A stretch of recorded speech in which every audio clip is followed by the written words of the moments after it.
Hi, you've just tuned into the Creative Life Podcast, the place where creatives go for inspiration. My name is Jessica, and I'm joined here today by my co-host, Dr. Jacqueline Gibbons. And Dr. Gibbons, who is our special guest today? Well, today on our show, we get to speak with Adam Van Osdel. This is both an artist and an entrepreneur in a combination like you've never seen before. So he is the visionary mind behind Edge of the Universe, which is a creative and immersive cafe that serves more than coffee and tea. And it invites patrons to touch, smell, see, and be surrounded by art. He has over 2 decades of experience in museums and art institutes. He's the vice president, the vice chair and production designer for TEDx Omaha, and serves as the creative director for Pottawattamie Arts, Culture, and Entertainment. Awesome. And so, yes, Dr. Gibbons, this is how we start season 2. I mean, I can't wait for After the Couch when we're going to dissect this episode, but also recap what happened in season 1. So, as in true fashion, let me tell you how I found Adam and about him. So funny enough, about, maybe a year or two ago, I was going on a date and my friends were like, oh, you should check out this place called Edge of the Universe. I was like, oh, absolutely. I walked in and my heart exploded. It was a princess theme day and they had little girls in dresses. There was a movie playing. It was absolutely magical. And I was like, this is art when you're living in art and you're transforming. So I am so excited to talk to the brainchild behind this and get into it. So go ahead and you take the first question. So I would like you, Adam, to please give our viewers a 60-second elevator pitch of who you are. That's a 60-second elevator pitch. I've already used 10 seconds talking right now. Imagine a night where the moon is shining upon a graveyard and everyone has an umbrella because it's raining. That has nothing to do with what I'm going to talk about. But imagine you basically run through life and it's like a snowball going down a hill. That's my career in the arts. I feel like you're doing that barnyard method. You're picking up stuff on your shoes, but you don't say no to anything creatively. You're always like, oh yes, why don't I learn that? Why don't I learn that? And I always feel like the term jack of all trades, master of none, they always chop off then, which says is better than a master of one. And so I feel like that's anyone who doesn't do anything, they can feel, validated in themselves to say, well, at least I'm only a master of this one thing. So when I think that's in life, the neuroplasticity of our brain just craves new things and interesting things. And that's what's driven my career. Is basically if it's intriguing and interesting, I've ran towards it. So that's anywhere from working at an architecture firm early on just right out of high school to then moving into film, then moving into exhibits for museums. I was at the Durham Museum for many years, at the same time gigging for movies and commercials. And then beyond that, then I got headhunted by the Children's Museum, and then Pace headhunted me to go there. And at the same time, always doing gigs in the background because it kind of enriches your life, I feel like. And so if I were to say that, it's basically put a bunch of junk in a blender that's I think I kind of like that, and blend it and it makes a smoothie, and hopefully it's not a weird brown color. It might be, but it probably tastes good, I think. So that's my elevator pitch. Never say no to anything you want to learn, and I feel like that's how you exist in the arts. Excellent. Wow, I love that. Brown but yummy smoothie. Wow. Never say no to anything that you want to learn. Might have kale in it too. Yeah. I like that. Okay, all right. Oh, that's terrific. Okay, so you're not only an incredible artist, but you are a small business owner. So what prompted you to open Edge of the Universe? One thing, my dad had Alzheimer's, and so I wanted a place where my mom and dad could go on a date. So that's kind of because he was, good. They couldn't go out as easily, and so that was one side tangent to it. Also, I wanted a place that, I'd look at other, businesses that I'd be out and about, and you'd see a sports bar or coffee shop from a big chain, and it's just it felt soulless. It felt like, well, what's the point of this? I guess they serve this, but it could be so much more. And I always felt like that's really what I thought, I can do this. I do this for exhibits, I do this for other interactive experiences, and making an environment has always been what I've done, basically. That's, in a nutshell, creating something that someone can exist in or experience. And so I thought, well, why not make it a theme-changing cafe? And every bank I went to, by the way, was like, that's an insane idea. What are you talking about? I don't even know. And the wild thing is they're like, and sell alcohol and coffee. I'm not the first one to do that, that's mad. There's the odd pushback, and this is right before COVID started. And so just moving towards something that was new and original is kind of like what I've always like enjoyed most, especially if someone says, oh, you can't do that, or that won't work, I love to hear that, because then I'm like, oh yeah, not going to work. Are you sure about that? Like anyone who loves a challenge. So you know what I'm talking about. Yeah, so I'd say that wasn't maybe is that kind of what you're thinking? Yes, Cool. absolutely. Thank you. Yeah. Thank you for that. Absolutely. And you know what I'm starting to think about is just the resilience that artists have. And not only in entrepreneurs, of course, business owners, you have to have resilience, but also what I'm starting to hear from Adam too is this trend of resilience, of learning, of growing, of not saying no, and just going forward. So this helps me go into our next question, which is, it's related to the trend that you're on right now. And you've developed over 50 projects for various establishments and exhibits. What exhibit helped define who you are as an artist? So tell us about that exhibit and how it transformed you. Yeah, so I think three things come to mind when you say that. So in high school, we did the Preston Love Jazz Museum needed basically different presentation design aspects to it. So you'd make a project, present it to a board of judges, and they'd kind of decide. And so that was such a interesting experience, because I had this like cantilever changing like stage, depending on like the music would go up and down, the walls would all change, and you could have no matter what, just like jazz, it was always fluid and changing no matter what. So like you never visit the same space twice. So that was like something and we did a bunch of like 3D modeling for it, presented it, we won, and it was like, this is great.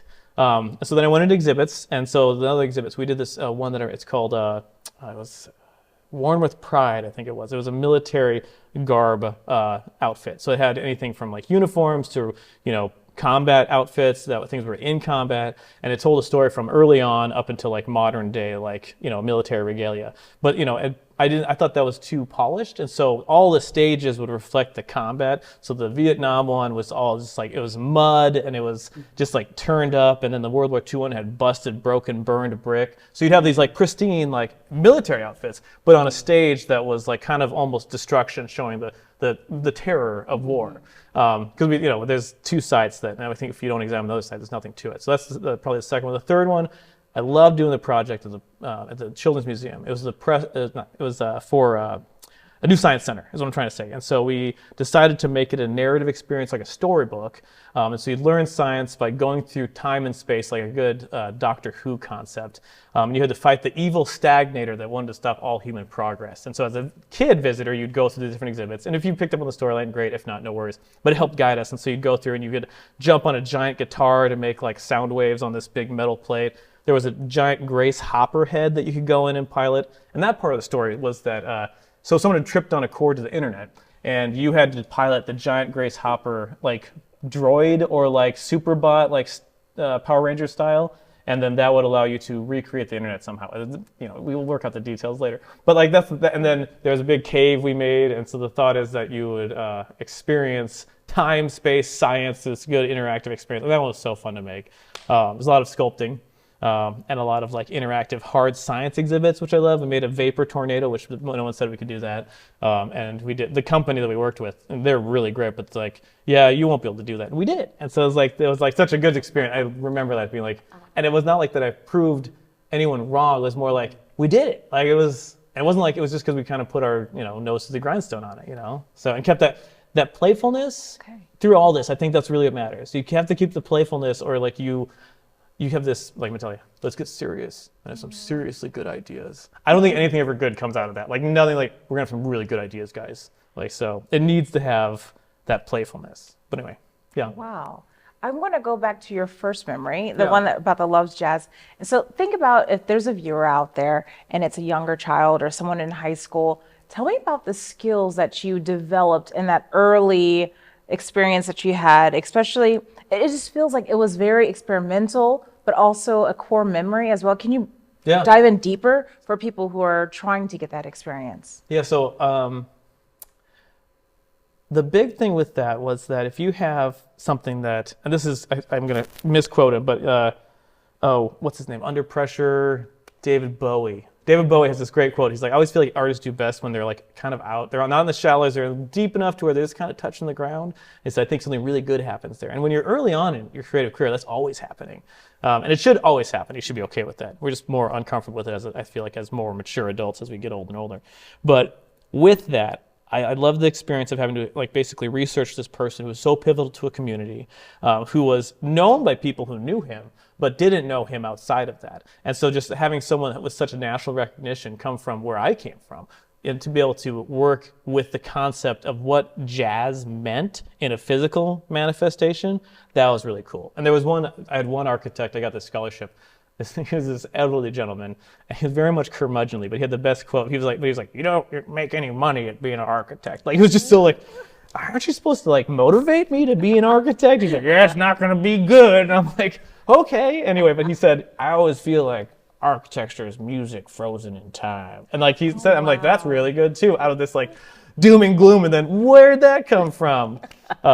So I'd say that's what, and one thing I did lean on, so my saxophone teacher, he said to me, and I feel like this is the same thing that matters through all this, it was 8th grade, and he would get this like far off gaze, and he'd like look up, and he'd be like, he'd say something really profound, but I was like, what'd I ask him? I was like, well, how do I even continue with saxophone? How do you get good at it? He's like, Adam, he's like, you don't gotta play the saxophone.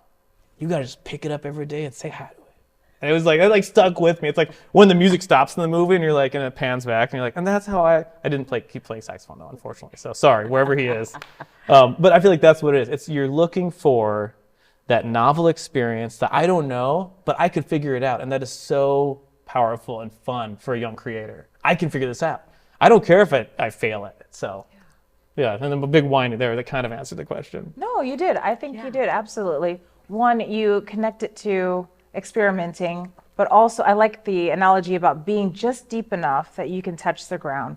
And you're right. We have experienced this just personally, but also as we talk to other creatives, you get more aware of yourself. But when you are young or your approach to your art is young, you're right. You will take more risk. You'll say, can I do this? Can I not do this? I'm not sure what I can and can't do. So I think that's really beautiful that you brought that forward, because there are people that are not just at the beginning of their journey, but they are reimagining what that journey could be as they've aged, and they said, well, I had a passion. Do I go back to that passion? And so, no, I think that's beautiful how you're able to share that. And when you say reimagining the journey, I think you are the quintessential version of that, because you're in a constant state of reinvention.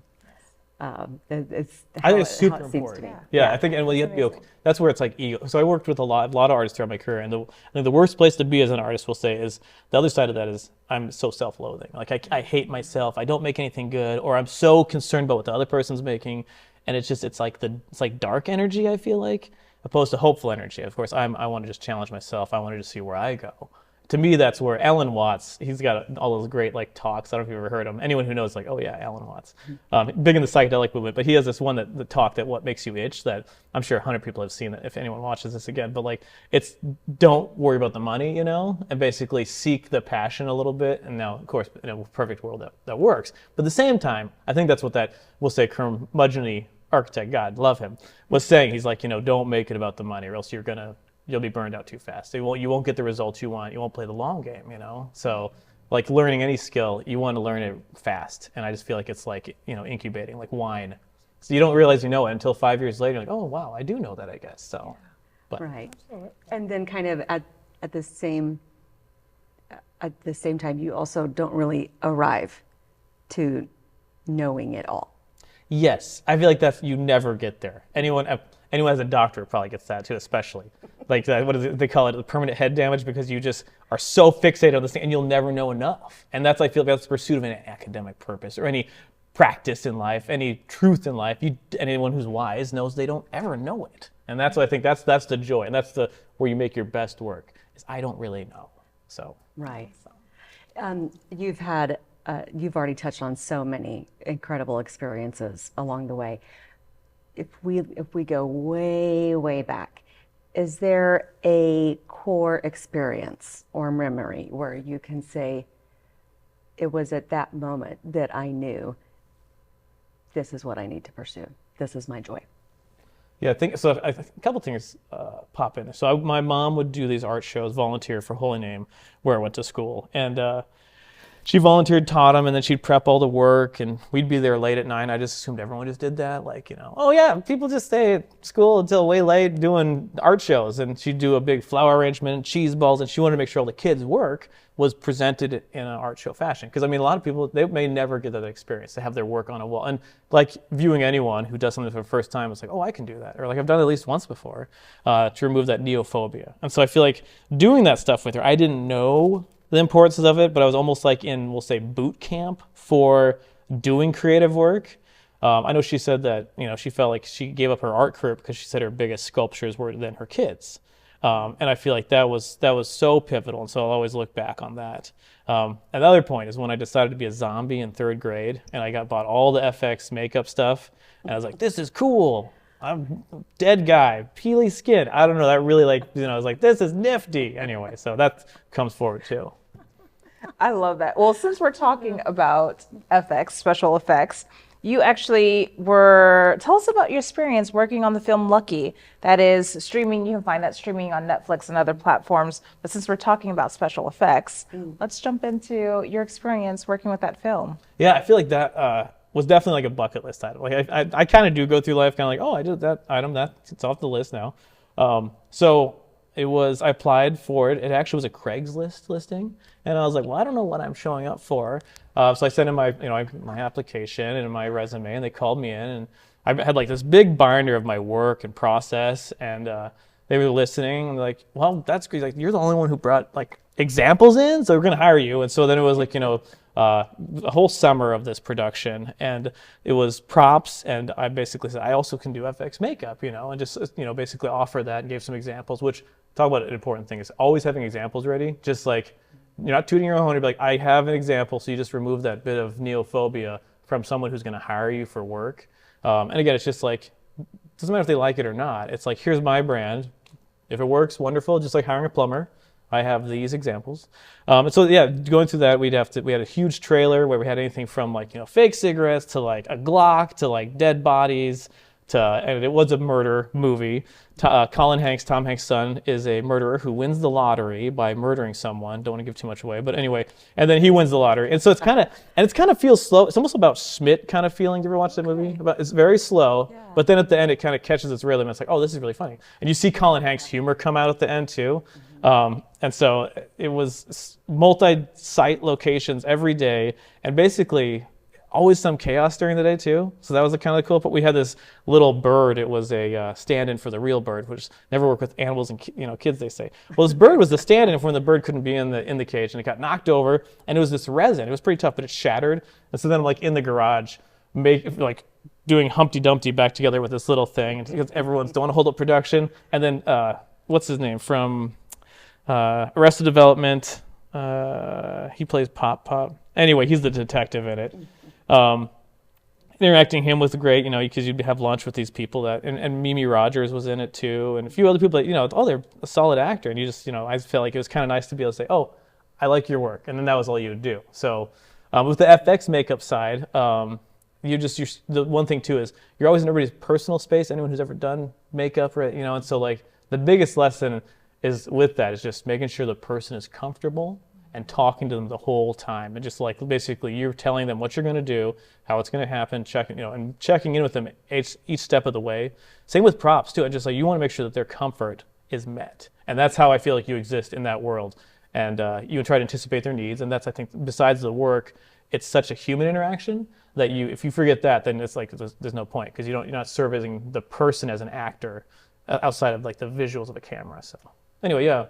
Wow. Those are some really good tidbits. Those are things that you probably wouldn't learn in a textbook. Just the human-to-human interaction, understanding how you're serving someone, but then also just it's the stories that make work come alive. You're talking about the chaos of the set and the people that you get to see on the set, and that's why this is important to share these stories. That way, people who are thinking about like this is the path I want to go on, they can see those that have gone on it before. Especially what you said with the examples and how you saw this Craigslist ad and you brought in all your examples and are like, cool. You're the only one who brought in your portfolio. These are things, these are tips and tidbits that other people can pick up. You said, hey, it's your brand. I like that. I like that better. Yeah. It's your brand. Carry your brand with you. Yeah. Bring that in. Wow. Okay. And don't be ashamed of your brand. I think that's a big thing too. Like, whatever it just is. And that's really a true artist will say, no one really truly ever gets there, is like they are unapologetically just this, and that makes it work. That authenticity, especially in the world of AI. So, Especially.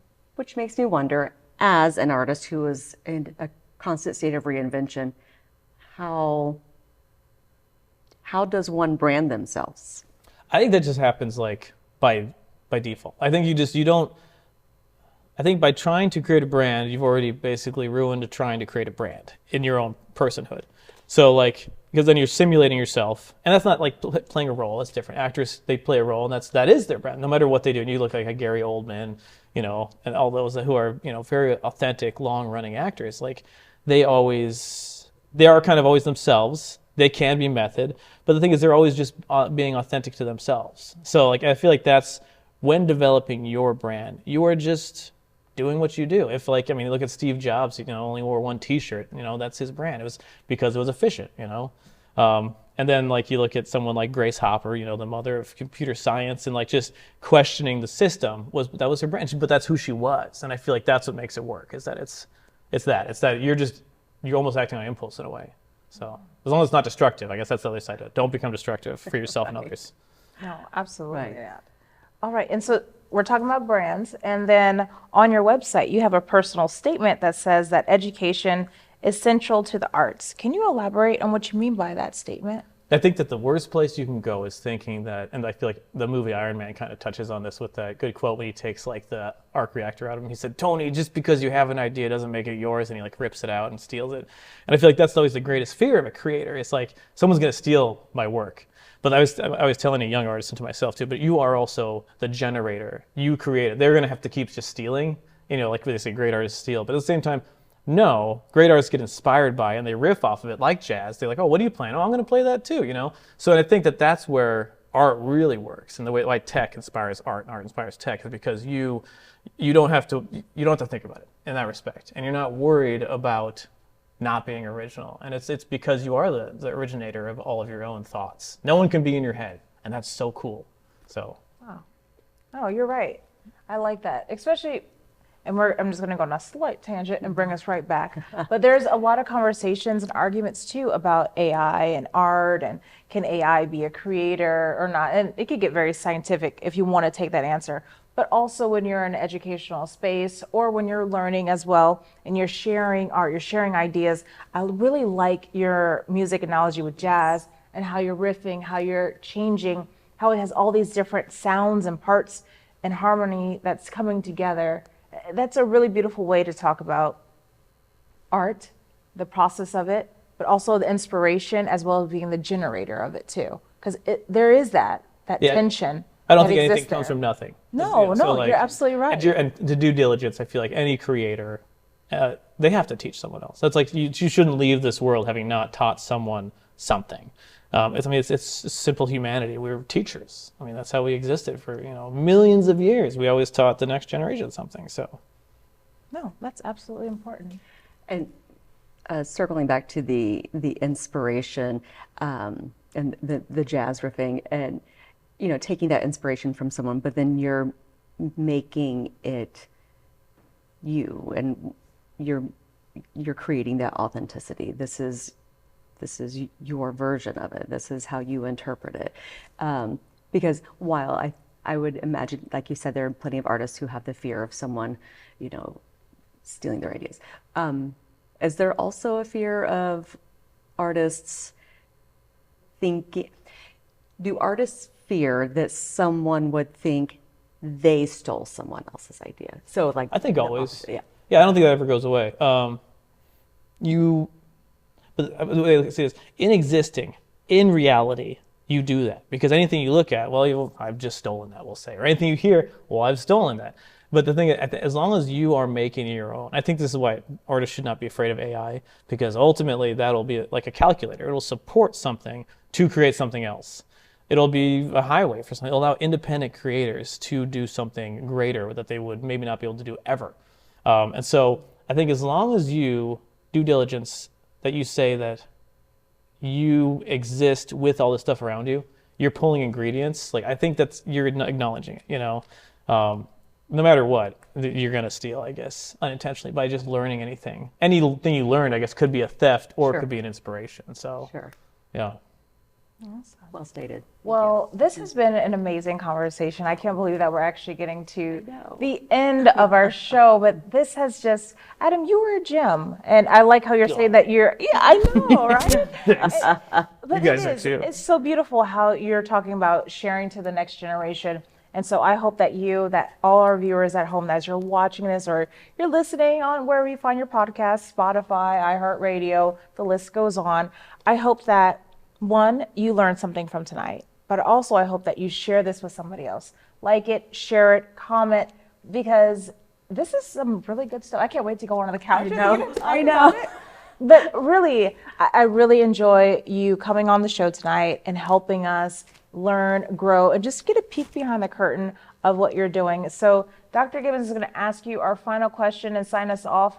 And this is just, give us a one-sentence response. Oof. Go ahead. So, as an aspiring creative who comes up to you and says they admire your work, what would you tell them is the one rule that they should live by? It has to be one sentence.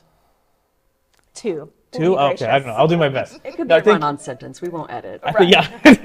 Lots of commas and dashes. And I think the one rule to live by the creative is to never, if at all possible, be driven by fear, and always move towards hope of something new. That's beautiful. Yeah, that's what I would.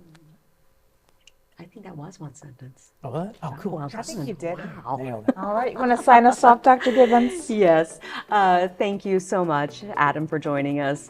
Thank you to the wonderful host, Jessica Olson. And I'm Jacqueline Gibbons. Thank you so much for joining us on the Creative Life podcast, where creatives go for inspiration. Good night.